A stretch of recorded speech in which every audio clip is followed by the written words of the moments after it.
మీరు ఎలా చూస్తారు? ఈరోజు ఎన్డీఏ కూటమి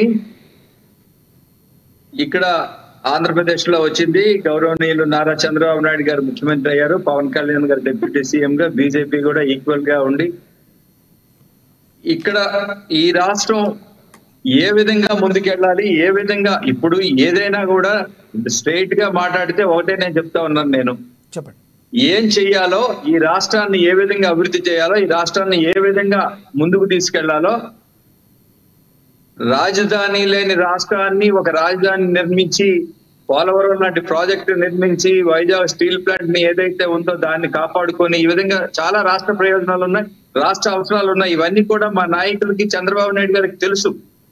అంచేత ఇవాళ బీహార్ లో పరిస్థితి దట్ ఈజ్ డిఫరెంట్ కేస్. మేము బీహార్ వాళ్ళతో మేము కంపేర్ చేసుకోవాల్సిన అవసరం లేదు, బీహార్ ని ఫాలో అవ్వాల్సిన అవసరం కూడా లేదు. ఇక్కడ రెండు ఉంటాయి. ప్రత్యేక హోదా అన్నది అసలు ఎంతవరకు అది ఫీజిబిలిటీ ఉంది. ఇప్పుడు ఏం చెప్తా ఉంది ఎన్డీఏ గవర్నమెంట్? మేము 2019లో కూడా అడిగాం, 14-19 కూడా అడిగాం. ఏమవుతా ఉంది? ప్లేన్ ఏరియాస్ కి ప్రత్యేక హోదా లేదు.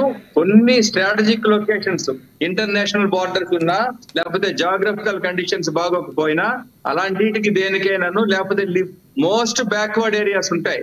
ఇప్పుడు నార్త్ ఈస్టర్న్ ఫ్రంట్ స్టేట్స్ ఇవన్నీ కూడా, నీపా స్టేట్స్ అవన్నీ, వీటికి ఎక్కడైనా అవసరం ఉంటే పరిస్థితి, కానీ మిగతా ఎక్కడ కూడా ఇచ్చే పరిస్థితి ఇప్పుడు లేదు అన్నది చాలా స్పష్టంగా ఒక ఎస్టాబ్లిష్డ్ ప్రిన్సిపల్. అయితే ఒకటి జగదీష్ గారు ఒకటి, మన ఆంధ్రప్రదేశ్ తెలంగాణ నుంచి విడిపోయే సమయానికి, ఆంధ్రప్రదేశ్కి క్యాపిటల్ సిటీ కూడా లేదు, వాస్తవమే. అయితే కాంగ్రెస్ ప్రభుత్వం విడగొట్టిన తర్వాత ఇదే కాంగ్రెస్ ప్రభుత్వం విడగొట్టడానికి పరోక్ష కారణం బీజేపీ పార్టీ ఆ రోజు 5 సంవత్సరాలు కాదు 10 సంవత్సరాలు మీరు ప్రత్యేక హోదా కావాలి, దీనికి మేము ఏకీభవిస్తామని చెప్పారు. మరి రాజధాని కోసం వచ్చారు.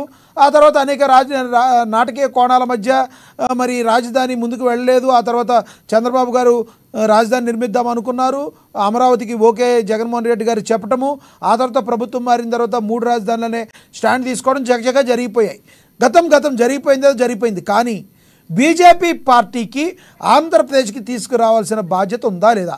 ఈరోజు ఏదో కొత్తగా వాళ్ళు ఎన్డీఏ ప్రభుత్వం మీద ఆధారపడి ఉంది కాబట్టి, చంద్రబాబు మీద అదేవిధంగా నితీష్ గారి మీద, చంద్రబాబు గారి మీద ఆధారపడి ఉంది కాబట్టి అడగటం అని కాదు, కానీ బీజేపీకి ఆ బాధ్యత ఉందా లేదా? ఆ బాధ్యతని మీరు గుర్తు చేయాలి. ఎందుకంటే గతంలో వైసీపీ ప్రభుత్వం ఏమంటున్నారు, మేము డైరెక్ట్గా ఎప్పుడు కూడా లేము, కానీ వాళ్ళకి 300 సీట్లు పైగా రావడం వలన వాళ్ళకి మేము గట్టిగా నిలదీయలేని పరిస్థితి, ఈరోజు మీకు నిలదీసే పరిస్థితి వచ్చింది కాబట్టి మీరు కూడా పట్టుబట్టి ఆంధ్రప్రదేశ్కి ప్రత్యేక హోదా తీసుకురావాలి అని అడుగుతున్నారు.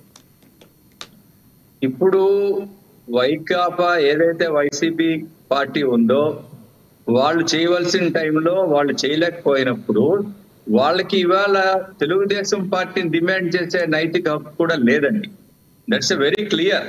మీకు ఏమన్నారు, 20 మంది ఎంపీలను ఇవ్వండి అంటే 22 మంది ఎంపీలను ఇచ్చారు, అబ్సల్యూట్ మెజారిటీ ఇచ్చారు అసెంబ్లీలో. మీ వాయిస్ ని ఎక్కడ రైజ్ చేశారు, మీరు ఎక్కడ డిమాండ్ చేశారు, ఏం చేశారు, సాధించలేకపోయారు. అంచేత ఇవాళ ఆంధ్రప్రదేశ్ రాష్ట్రాన్ని అసలు ప్రత్యేక హోదా కన్నా ఇంకా ఎక్కువ స్థాయిలో ఇవాళ మా నాయకుడు డెవలప్ చేసే పరిస్థితి ఉంది with the help of centre. Centre లో ఇవాళ మా నాయకులు ఏం చెప్తే జరుగుతూ ఉంది, అది రాష్ట్ర ప్రయోజనాల కోసమే మా నాయకుడు ఇప్పుడు వెళ్ళి చేస్తా ఉన్నారు. అంచేత అసలు ప్రత్యేక హోదా ఏంటి, ప్రత్యేక హోదా అని ఇచ్చేసిన తర్వాత దాంట్లో ఏమీ లేకపోతే ఉంది, అలా కాదు కదా. ఇప్పుడు మేము ఉంటుంది మోర్ దెన్ దట్. ఎందుకంటే వైఎస్ఆర్ గవర్నమెంట్ లేకపోతే వైఎస్ఆర్ కాంగ్రెస్ పార్టీ మాకు చెప్పక్కర్లేదు, మా నాయకుడికి ఏ విధంగా కేంద్రం నుంచి రాయితీలు తీసుకురావాలో, ఏ విధంగా పారిశ్రామికంగా కానీ, వ్యవసాయకంగా కానీ, సర్వీస్ సెక్టర్ లో కానీ 3 రంగాల్లో అభివృద్ధి ఏ విధంగా చేయాలి, మౌలిక సదుపాయాలు ఏ విధంగా కల్పించాలి, అన్నిటికన్నా మేజర్ ఇందాకే చెప్పాను నేను, అమరావతి ఖచ్చితంగా తయారవుతుంది, పోలవరం ఖచ్చితంగా వస్తుంది, ఇవాళ భోగాపురం ఎయిర్పోర్ట్ ఉత్తరాంధ్ర ఖచ్చితంగా అది కూడా వచ్చే పరిస్థితి ఉంది. ఇవన్నీ కూడా ఫినిష్ అవుతాయి. వేచి చూడండి. ఖచ్చితంగాను అసలు ప్రత్యేక హోదాని మించి ఇవాళ ఈ రాష్ట్రం బాగుపడుతుంది.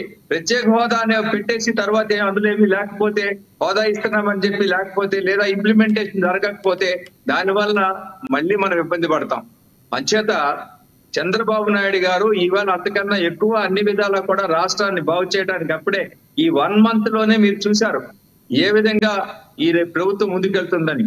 అంచేత అన్ని విధాలా కూడా ఏదైనా కూడా రాష్ట్రాన్ని అన్ని విధాలా ముందుకు తీసుకెళ్ళడానికి, అభివృద్ధి చెందడానికే. కాబట్టి ఆ విషయంలో ఇవాళ ఎన్డీఏ కూటమి ఖచ్చితంగా కట్టుబడి ఉంది. ఆ విధంగా మా ప్రైమ్ మినిస్టర్ గారి దగ్గర నుంచి అందరూ కూడా సెంట్రల్ మినిస్టర్స్ కూడా సపోర్ట్ చేస్తా ఉన్నారు.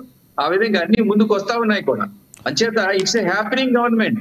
ఇక్కడ జరుగుతా ఉన్న విషయంలో వీళ్ళేదో బీహార్ వాళ్ళు అడిగారు కాబట్టి, లేకపోతే వైసీపీ వాళ్ళు అడిగారు కాబట్టి మేము నేర్చుకోవాల్సిన అవసరం అయితే లేదండి.